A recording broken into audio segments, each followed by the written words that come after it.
Thank you for that generous introduction. My name is Aela. I am co-founder of Headset, which is an immersive technology company, and I still very much consider myself a journalist and a documentary filmmaker.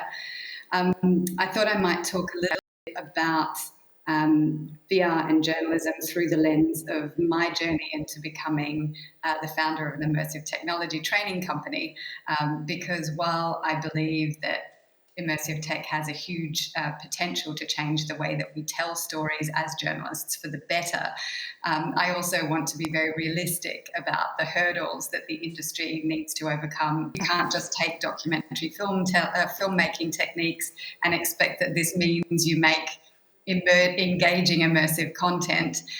For one thing, it's mostly about explaining and telling, and VR is about doing and experiencing. So we needed completely new workflows to think about this.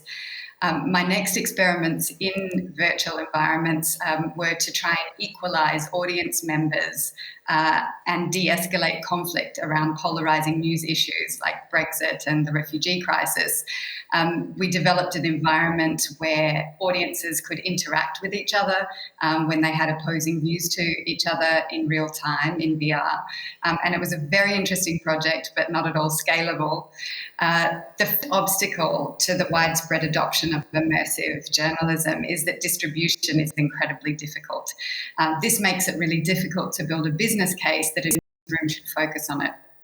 The number of people with VR headsets, consumer VR headsets, is growing, but until now it's really been the equivalent of making TV stories before we had the technology to bring television sets into people's lives. That will improve over time. Time and money are obviously big obstacles. Newsrooms aren't necessarily the best place to experiment. Deadlines tend to get in the way of creativity and prototyping, and there's not really any time for failure. I'm sure you're all aware, after the big initial hype of virtual reality in 2015 and 16 and about immersive content in newsrooms, the money kind of dried up and people with immersive skills moved on to other industries. And I guess I'm a case in point. The skills and training obviously also needs a lot of investment. And what we've seen is that quite often the skills and training focuses on the tech, and that can also be at the expense of storytelling techniques. The tech is just a tool, and believe me, if I can work in immersive tech, anyone can. There is a bright side to all of this, though. Immersive stories increase empathy and memorability. There's the effect of psychological presence we see over and over again is so strong, and that's why I believe immersive technologies will be part of journalism in the future. We're going to be part of the first generation of journalists who will help news become part of people's lived experience. And this means news will be democratized in all kinds of ways. Some of them will be good, some of them will be bad. But one of the good things is that as an industry, we're going to have to become more collaborative, and we're going to have to think of new ways and new methods to engage with audiences as a result.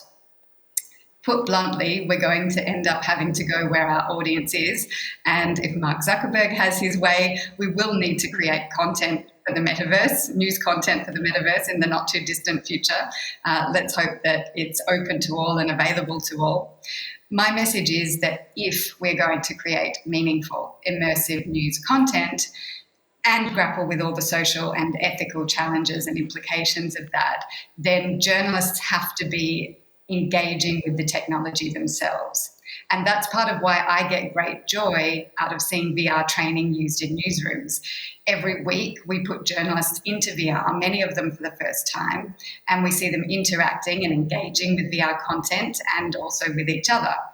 The ideas that I use at Headset grew out of my own experiments with immersive tech and listening to a very practical need that my colleagues had, which is how do you prepare physically and emotionally to be a journalist today? And let's face it, most of us are on the 24-hour front line of some sort. We don't have to go to a war zone to be under attack as a journalist. Mm-hmm. And I know that as journalists interact with the technology and them interacting with it, they're going to be inspired to tell stories in this medium too. So I'm going to end by saying short trailer of headsets, stress management and civil unrest training. If anyone is interested to speak to me about how to bring VR training to your newsroom or university, please feel free to reach out to me or my co-founder Kate on email or social media, particularly all you people who are learning in VR production. I heard the panel before me speaking about that. So if you can play the video of our trailer now, that would be all I have to say. Let's hang back a bit. Stay close.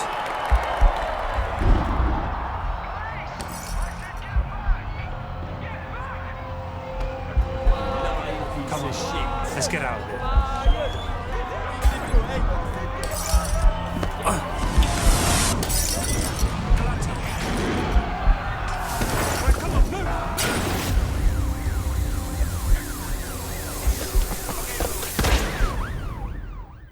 Aela, thank you so much. And I saw on Twitter and LinkedIn that you're also hiring. So anybody who's interested, I invite you to get in contact with Aela.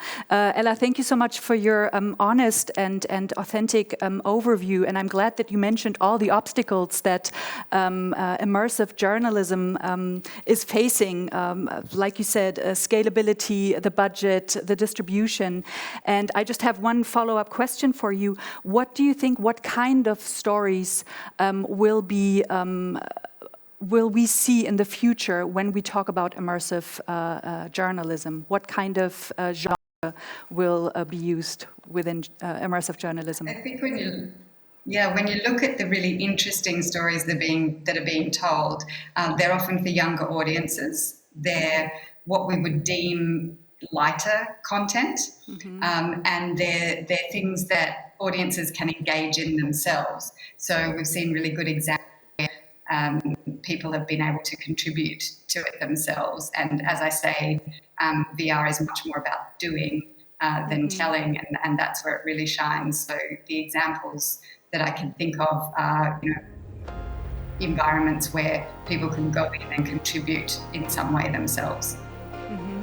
Well, thank you so much for your insights.